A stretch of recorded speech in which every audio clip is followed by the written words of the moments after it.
ಕೆಲಸಕ್ಕೆ ಸೇರಿದ 4 ತಿಂಗಳ ನಂತರ ಮೊಟ್ಟ ಮೊದಲ ಬಾರಿ ಮೋಹನ ಒಂದು ವಾರ ರಜೆ ಹಾಕಿ ರಾಯಚೂರಿಗೆ ಬಂದ. ಲಕ್ಷ್ಮಮ್ಮ ಮಗನನ್ನು ಉಪಚರಿಸಿ ಅವನಿಗೆ ಬೇಕಾದ ಅಡುಗೆಗಳನ್ನು ಮಾಡಿ ಹಾಕಿದರು. ಜಯರಾಯರಿಗೆ ನಮ್ಮ ಸಂಬಂಧ ಬೆಳೆಸಬೇಕಂತ ತುಂಬ ಆಸೆ ಇದೆಯಪ್ಪ. ಆ ಹುಡುಗಿಗೂ ಈಗ 26 ವರ್ಷ. ಅಂಥ ಕಳಪೆ ಏನಿಲ್ಲ. ಬೆಂಗಳೂರಲ್ಲಿ ಒಂದು ಬಂಗ್ಲೆ ಕೊಡ್ತಾರಂತೆ. 50,000 ಕ್ಯಾಶ್ ಕೊಡ್ತಾರಂತೆ. ಹುಡುಗಿಗೆ 50 ತೊಲೆ ಚಿನ್ನ ಹಾಕುತ್ತಿದ್ದಾರೆ. ನಿನಗೆ ಸ್ಕೂಟರ್ ಸಹ ಕೊಡ್ತಾರೆ ಎಂದರು. ಮೋಹನ ತಮಾಷೆಯಾಗಿ ಅಂದ ಮೇಲೆ ಹುಡುಗಿ ಎಷ್ಟು ಕುರೂಪಿ ಇರಬಹುದು? ಲಕ್ಷ್ಮಮ್ಮ ರೇಗಿ, ಹಾಗ್ಯಾಕಂತೀಯೋ? ಅವರಿಗೆ ಲಕ್ಷಾಂತರ ರೂಪಾಯಿ ಆಸ್ತಿ ಇದೆ. ಇರೋದೇ 3 ಜನ ಹೆಣ್ಣು ಮಕ್ಕಳು. ಮೊದಲ ಅಳಿಯನಿಗೆ ಬೇಕಾದ್ದು ಕೈತುಂಬ ಕೊಟ್ಟು ಬಿಟ್ಟು ಮಾಡಿದ್ದಾರೆ. 3ನೇ ಹುಡುಗಿನ ಸೋದರ ಮಾವನಿಗೆ ಕೊಡುತ್ತಿದ್ದಾರೆ. ಅವನು ಇಂಜಿನಿಯರ್ ಅಂತೆ. ಇಲ್ಲೇ ಶಕ್ತಿನಗರದಲ್ಲಿ ಇಂಜಿನಿಯರ್ ಆಗಿದ್ದಾನೆ. ದೊಡ್ಡೋಳ ಗಂಡನು ಇಂಜಿನಿಯರ್. ನೀನು BE AMIE ಓದಿದ್ದಿ. ದೊಡ್ಡ ಸಂಸ್ಥೆ, ದೊಡ್ಡ ಕೆಲಸದಲ್ಲಿದ್ದಿ. ಹೀಗಾಗಿ ಹೆಣ್ಣು ಕೊಡಲಿಕ್ಕೆ ಬಂದಿದ್ದಾರೆ. ಇಲ್ಲದಿದ್ದರೆ ನಮ್ಮ ಕಡೆ ತಿರುಗಿ ಸಹ ನೋಡ್ತಿರಲಿಲ್ಲ ಎಂದರು. ಮೋಹನ ಬೇಸರದಿಂದ, ಅಂತೂ ನಮ್ಮ ದೊಡ್ಡಸ್ತಿಕೆ ಹುಡುಕಿಯೇ ಬಂದಿದ್ದಾರೆ ಅಂತ ಗೊತ್ತಿದ್ದು ನೀನು ಸಂತೋಷವಾಗಿ ಒಪ್ಪಿದ್ದು ಎಂದ. ಲಕ್ಷ್ಮಮ್ಮ ರೇಗಿ, ಅದರಲ್ಲಿ ತಪ್ಪೇನು? ನಾವು ಮಧ್ಯಮ ವರ್ಗದವರೇ. 100 ಬಗೆ ಕುಸುಬಿಷ್ಟ ಮಾಡ್ತೀವಿ. ಗಿರಿಜನಿಗೆ ಗಂಗಾಧರನಿಗೆ ಈಡುಜೋಡು ವರಸಾಮಿ ಚೆನ್ನಾಗಿದೆ. ಆದರೆ ನಾವು ಅವನಿಗೆ ಮಗಳನ್ನು ಕೊಟ್ಟೆವಾ? ಸ್ವಂತ ತಮ್ಮ ಆದರೂ ಕೊಡೋದಿಲ್ಲ. ಏಕೆ? ಓದಿರೋದು ಒಂದು SLC, ಹಳ್ಳಿ ಶಾಲೆಯಲ್ಲಿ ಮಾಸ್ತರ್ ಆಗಿದ್ದಾನೆ. ಬೇಡ ಅಂದ್ಕೊಂಡಿವಿ. ಹೈಸ್ಕೂಲ್ ಮಾಸ್ಟರ್ ಅವರನ್ನು ಹುಡುಕಿದಿವಿ.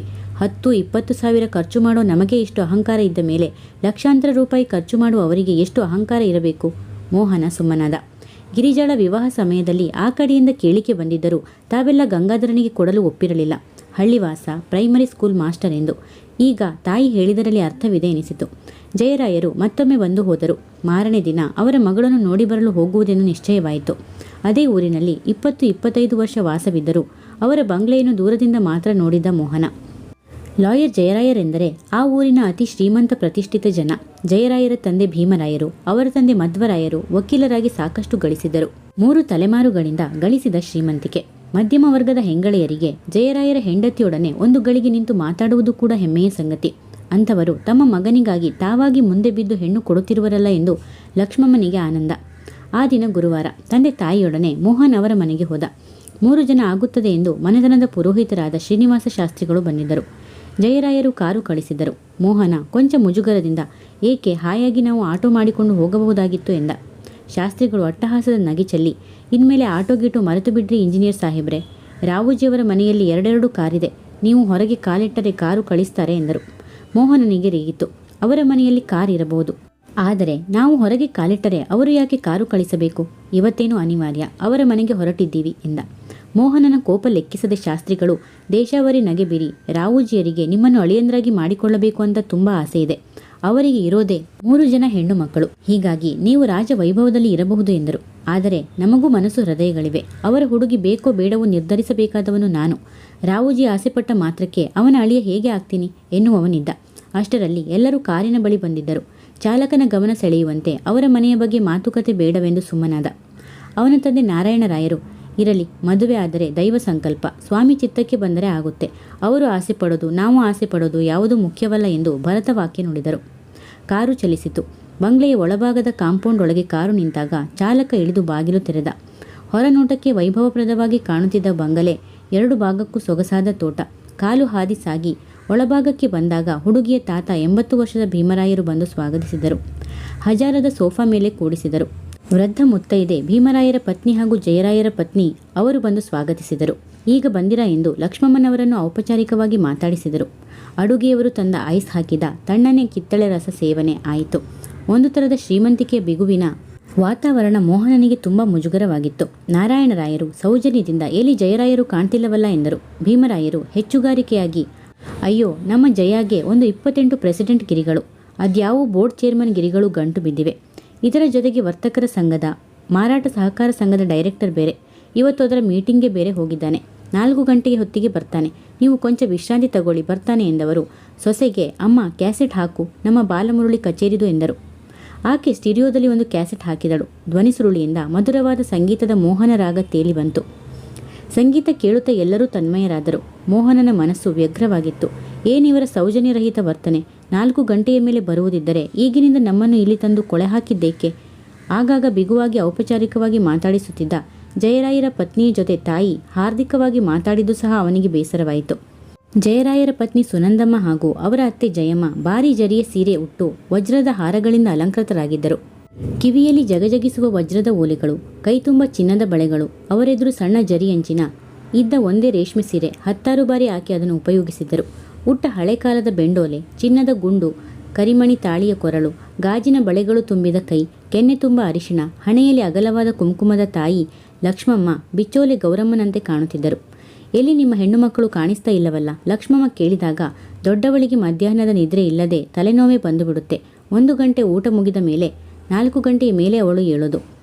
ಕಡೆ ಹುಡುಗಿ ವೀಣೆ ಪಾಠಕ್ಕೆ ಹೋಗಿದ್ದಾಳೆ. ಮಧ್ಯದ ಹುಡುಗಿ ಅದೃಷ್ಟವಿದ್ದರೆ ನಿಮ್ಮ ಸೊಸೆಯಾಗಿ ಬರಲು ಇವತ್ತು ಪಾಕಶಾಲೆ ಸೇರಿಬಿಟ್ಟಿದ್ದಾಳೆ. ತಿಂಡಿ ತೀರ್ಥ ಎಲ್ಲ ಅವಳದೇ ಇತ್ತು ಎಂದರು. ಶಾಸ್ತ್ರಿಗಳು ಆಕ್ಷೇಪಣೆ ಮಾಡುವಂತೆ, ಏನಮ್ಮ ಇಬ್ಬರು ಅಡುಗೆಯವರು 4 ಜನ ಆಳು ಕಾಳಿದ್ದು ಮಗಳನ್ನು ಈ ಅಡಿಗೆ ಮನೆಗೆ ಬಿಟ್ರಿ ಎಂದರು. ಸುನಂದಮ್ಮ ಹೆಮ್ಮೆಯಿಂದ, ಅಯ್ಯೋ ಅವಳ ಪಾಲಿನ ಅದೃಷ್ಟ ಹೇಗಿದೆಯೋ, ಹೆಣ್ಣು ಮಕ್ಕಳು ಎಂಥ ಮನೆ ಸೇರುತ್ತಾರೋ ಏನೋ, ಸೇರಿದ ಮೇಲೆ ಅಪಕೀರ್ತಿ ಬರಬಾರದು ಅಂತ ಅಡಿಗೆ ಕೆಲಸವೊಂದು ಚೆನ್ನಾಗಿ ಕಲಿಸಿದ್ದೀವಿ. ತಿಂಡಿ ಅಡಿಗೆ ಎಲ್ಲ ಚೆನ್ನಾಗಿ ಮಾಡ್ತಾಳೆ, ಇವತ್ತು ಅವಳದೇ ನಳಪಾಕ ಎಂದರು. ಅಂತೂ ಇಂತೂ 4 ಗಂಟೆ ಕೊಂಚ ಮುಂಚಿತವಾಗಿ ಜಯರಾಯರು ಬಂದರು. ಭೀಮರಾಯರು ಮಗನಿಗೆ ಬೀಗರನ್ನು ಕಾಯಿಸಿಬಿಟ್ಟೆ ಜಯ ಎಂದರು. ಜಯರಾಯರು ಹಾರ್ದಿಕವಾಗಿ ನಾರಾಯಣರಾಯರ ಕೈ ಕುಲುಕಿ, ಕ್ಷಮಿಸಬೇಕು, ಇವತ್ತು ಅರ್ಜೆಂಟಾಗಿ ಬೋರ್ಡ್ ಮೀಟಿಂಗ್ ಇತ್ತು. ಏನು ಮಾಡಿದರೂ ಜನಗಳು ನನ್ನ ಬಿಡಲಿಲ್ಲ, ನಾನು ಬಿಟ್ಟರೂ ಜನಗಳು ನನ್ನ ಬಿಡಲಿಲ್ಲ. 4-5 ಸಲ ಕರೆಯಲಿಕ್ಕೆ ಬಂದರು. ಅಲ್ಲಿ ನಿಮಗೆ ಬರಲಿಕ್ಕೆ ಕಾರು ಕಳಿಸಿದೆ. ಈ ಕಡೆ ಸಂಘದ ಕಾರ್ಯದರ್ಶಿ ಕಾರು ತಂದು 10 ನಿಮಿಷವಾದರೂ ನೀವು ಮೀಟಿಂಗಲ್ಲಿ ಇದ್ದು ಹೋಗಬೇಕು, ಬಂದ್ಬಿಡಿ ಅಂತ ಒತ್ತಾಯಿಸಿ ಕರೆದೊಯ್ದ ಎಂದು ಏನೇನೋ ಹೇಳತೊಡಗಿದರು. ನಾರಾಯಣರು ಆತ್ಮೀಯವಾಗಿ, ಇರಲಿ ಬಿಡಿ, ತಾವು ಈ ಊರಿನ ಗಣ್ಯ ವ್ಯಕ್ತಿಗಳು, ಒಂದಲ್ಲ ಒಂದು ಕಾರ್ಯಕ್ರಮವಿರುತ್ತೆ. ರಾಯಚೂರು ವಾಣಿಲಂತೂ ಪ್ರತಿದಿನ ನಿಮ್ಮ ಹೆಸರು ಇರುತ್ತೆ ಎಂದರು. ಜಯರಾಯರು ಹೆಮ್ಮೆಯಿಂದ ತಾವು ಅಧ್ಯಕ್ಷರಾಗಿರುವ ಸಂಘ ಸಂಸ್ಥೆಗಳ ಬಗ್ಗೆ ಕೊರೆಯತೊಡಗಿದರು. ಕೊಂಚ ಹೊತ್ತಿಗೆ ಜನ ಬರತೊಡಗಿದರು. ಮೊದಲು ಬಂದವನು ಅವರ ಮೊದಲ ಅಳಿಯ ಹಾಗೂ ಆತನ ತಂದೆ ತಾಯಿ. ಜಯರಾಯರು ಎದ್ದು, ಇವನು ರಮೇಶ್ ಅಂತ ಹೇಳಿ, ಇಲ್ಲಿ ಶಕ್ತಿನಗರದ ಥರ್ಮಲ್ನಲ್ಲಿ ಇಂಜಿನಿಯರ್ ಆಗಿದ್ದಾನೆ. ಅವರ ತಂದೆ ಇವರು ರಿಟೈರ್ಡ್ ಕಾಲೇಜ್ ಪ್ರೊಫೆಸರ್ ಮಾಧವರಾವ್ ಎಂದು ಪರಿಚಯ ಮಾಡಿಸಿದರು. ಪ್ರಮೀಳ ಎಲ್ಲಿ ಎಂದ ಅಳಿಯ. 4 ಗಂಟೆಯವರೆಗೆ ನಿದ್ರೆ ಮಾಡಿ ಎದ್ದಳು, ಈಗ ಮೇಕಪ್ಗೆ ಕೂತಿದ್ದಾಳೆ, ಬರ್ತಾಳೆ ಎಂದರು ಅತ್ತೆ. ಕೊಂಚ ಹೊತ್ತಿಗೆ ಇನ್ನೊಂದು ತಂಡ ಬಂದಿತು. ಜಯರಾಯರು ಪರಿಚಯ ಮಾಡಿಸಿ, ಇವರು ನಮ್ಮ ಶ್ರೀಮತಿಯವರ ಅಣ್ಣ ಅತ್ತಿಗೆ, ಅವರ ಮಗ ಅಶೋಕ್, ಇವನು ಇಂಜಿನಿಯರ್. ನಮ್ಮ ಕಡೆ ಹುಡುಗಿ ಉಡ್ಬಿ ಇವರು, ಇವರ ತಂಗಿ ಜಲಜ, MA ಮಾಡಿ ಇಲ್ಲೇ ಕಾಲೇಜಿನಲ್ಲಿ ಲೆಕ್ಚರರ್ ಆಗಿದ್ದಾಳೆ ಎಂದರು. ಇವರು ಮೋಹನ್ ಅಂತ ಎಂದು ಮೋಹನನ ಓದು, ವಿದ್ಯೆ, ಹುದ್ದೆ ಎಲ್ಲದರ ಬಗ್ಗೆ ಪ್ರವರ ಹೇಳಿ ನಂತರ ನಮ್ಮ ಪ್ರಮದನ ನೋಡಲಿಕ್ಕೆ ಬಂದಿದ್ದಾರೆ ಎಂದು ವರದಿ ಒಪ್ಪಿಸಿದರು. ಇಷ್ಟು ಹೊತ್ತಿನ ಮೇಲೆ ಹುಡುಗಿ ಹೆಸರು ಪ್ರಮದ ಎಂದು ತಿಳಿದಂತಾಯಿತು ಎಂದುಕೊಂಡ. ಭಾರಿ ಅಂಚಿನ ಜರಿ ಸೀರೆಯುಟ್ಟು ತಲೆ ತುಂಬ ಜೋಲಾಡಿಸುತ್ತಾ ಕನಕಾಂಬರ ಮುಡಿದು ಕೊರಳಲ್ಲಿ ವಜ್ರದ ನೆಕ್ಲೆಸ್ ಅಲ್ಲದೆ 4-6 ಬಗೆ ಬಂಗಾರದ ಹಾರ, ಕೈತುಂಬ ಹರಳಿನ ಬಳೆ ಧರಿಸಿ ತನ್ನ ದೇಹ ಇರುವುದೇ ಆಭರಣ ಪ್ರದರ್ಶನಕ್ಕೆ ಎಂಬಂತೆ ಓಲೆ, ಜುಮುಕಿ, ಕೆನ್ನೆ ಸರಪಳಿಗಳಿಂದ ಅಲಂಕೃತಳಾಗಿ ಬಂದಳೊಬ್ಬ ಯುವತಿ. ಇವಳು ನನ್ನ ದೊಡ್ಡ ಮಗಳು ಪ್ರಮೀಳಾ ಎಂದು ಪರಿಚಯ ಮಾಡಿಸಿದರು. ಹುಡುಗಿ ಒಂದು ಚೂರು ರೂಪವತಿಯಲ್ಲ. ಮೋಹನನಿಗೆ ನಿರಾಶೆಯಾಯಿತು. ಬಂದ ಮತ್ತೊಬ್ಬ ಹುಡುಗಿ, ಪಪ್ಪ ಎಲ್ಲರಿಗಿಂತ ನಾನೇ ಲೇಟ್, ಓ ಮೈ ಗಾಡ್, ಸೋ ಸಾರಿ ಎಂದು ತಂದೆಯ ತೊಡೆಗಂಟಿ ಕುಳಿತಳು. ತಿಳಿ ಹಳದಿಯ ಉಳ್ಳಿ ಪೊರೆಯಂತಹ ಸೀರೆ, ತೋಳಿಲ್ಲದ ಅದೇ ವರ್ಣದ ಕುಪ್ಪುಸ, ಅರ್ಧ ಮುಖ ಆವರಿಸಿದ ಗಾಗಲ್ಸ್, ಕಿವಿಯಲ್ಲಿ ದೊಡ್ಡ ದೊಡ್ಡ ಬಳೆಗಳಂತೆ ತೂಗಾಡುತ್ತಿದ್ದ ಉಂಗುರಗಳು, ಕೊರಳಲ್ಲಿ ಸಣ್ಣ ಒಂದೆಳೆ ಚೈನ್, ಅದರ ಲಾಕೆಟ್ ಮಾತ್ರ ಅಂಗೈ ಅಗಲದ್ದು.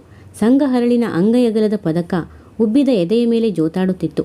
ಬಿಚ್ಚಿ ಹರವಿದ ಮೊಂಡು ಕೂದಲು ಬೆನ್ನು ತುಂಬ ಪಸರಿಸಿತ್ತು. ಕಿವಿಯಿಂದ ತೂಗಾಡಿ ಕೆನ್ನೆ ಕೊರಳನ್ನು ಸೋಕಿದ ಆ ಉಂಗುರಗಳು ಹಾಗೂ ಹೊಕ್ಕಳ ಕೆಳಗೆ ಜಾರಿಸಿ ಸೀರೆ ಉಟ್ಟ ಮಾದರಿ, ಒಳಗಿನ ಬ್ರೇಸಿಯರ್ಸ್ ಎದ್ದು ಕಾಣುವಷ್ಟು ಸೂಕ್ಷ್ಮ ವಿನ್ಯಾಸದ ಇಳಿ ಕತ್ತಿನ ತೆಳು ಕುಪ್ಪಸ ಯಾವುದೂ ಅವಳಿಗೆ ಸೌಂದರ್ಯ ತಂದುಕೊಟ್ಟಿರಲಿಲ್ಲ. ಪ್ರಮೀಳಾ ಗುಜ್ಜಾನೆ ಮರಿಯಾದರೆ, ಪ್ರಣತಿ ಒಣಕಲು ಕಟ್ಟಿಗೆ, ಮಡಿಕೋಲು, ತಿಳಿಗಪ್ಪು ಬಣ್ಣ, ನೀರಸ ಕಂಗಳು, ಅಗಲವಾಗಿ ಹರಡಿದ ಮೂಗು, ಕೊಂಚ ಉಬ್ಬು ಹಲ್ಲು. ಇದು ಅಕ್ಕ ತಂಗಿಯರಿಗಿದ್ದ ಸಾದೃಶ ರೂಪು. ಇವರಿಬ್ಬರಂತೂ ಹೀಗೆ. ಇನ್ನು ತನ್ನ ಪ್ರಮದೆ ಹೇಗಿರುತ್ತಾಳೋ? ಕೊಂಚ ಹೊತ್ತಿಗೆ ಆ ಪ್ರಮದೆಯೂ ಬಂದಳು. ಗುಲಾಬಿ ಬಣ್ಣದ ಗಾರ್ಡನ್ ಸಿಲ್ಕ್ ಸೀರೆ ಕುಪ್ಪಸದಲ್ಲಿ ಹುದುಗಿದ್ದ ಅವಳ ದೇಹಶ್ರೀ ಸಾಧಾರಣವಾಗಿತ್ತು. ಅಕ್ಕನಷ್ಟು ದಪ್ಪವೂ ಅಲ್ಲ, ತಂಗಿಯಷ್ಟು ಸಣ್ಣವೂ ಅಲ್ಲ. ಚೌರಿ ಸೇರಿಸಿ ಹೆಣೆದ ಉದ್ದನೆಯ ಜಡೆ, ಮುಡಿತುಂಬ ಮುಡಿದ ಮಲ್ಲಿಗೆ ದಂಡೆ, ಮುತ್ತಿನ ಓಲೆ, ಮುತ್ತಿನ ಜುಮುಕಿ, ಮುತ್ತಿನ ಹಾರ, ಮುತ್ತಿನ ಬಳೆಗಳು. ಅವಳು ಮಿಂಚು ಕಪ್ಪು ಬಣ್ಣ ಎದ್ದು ತರುವ ಈ ಮುತ್ತಿನ ಸೆಟ್ ಏತಕ್ಕೆ ಧರಿಸಿದ್ದಾಳೋ ಎನಿಸಿತು. ಕೇಸರಿ ಬಾತ್, ಉಪ್ಪಿಟ್ಟು, ಬೋಂಡ, ಬಾಳೆಹಣ್ಣಿನ ರಸಾಯನ ಉಪಹಾರವಾಯಿತು. ಆಮೇಲೆ ಕಾಫಿ ವಿತರಣೆ. ಅಮ್ಮಯ್ಯ ಹಾಡುಗೀಡು ಹೇಳೋದಿದ್ದರೆ ಹೇಳಲಿ ಎಂದು ಶಾಸ್ತ್ರಿಗಳು ಹೇಳಿದಾಗ, ಹೇಳಮ್ಮ ಹಾಡು ಹೇಳು ಎಂದು ತಂದೆ ಜಯರಾಯರು ಹೇಳಿದರು. ಮೋಹನಾಂಗ ಕೃಷ್ಣ ಮನಮೋಹಕ ಕೃಪೆ ತೋರು, ಮನಮೋಹನ ಎನ್ನ ಮನಮೋಹನ ಎಂದು ಒಣಗಿದ ಸ್ವರದಲ್ಲಿ ಆ ಹುಡುಗಿ ಹಾಡು ಪ್ರಾರಂಭಿಸಿದಾಗ ಮೋಹನನಿಗೆ ಕಸಿವಿಸಿಯಾಯಿತು. ಬಣ್ಣ ಅಕ್ಕ ತಂಗಿಯರಿಗಿಂತ ಕಪ್ಪಾದರೂ ಕಣ್ಣು ಮೂಗು ನೇರವಾಗಿತ್ತು.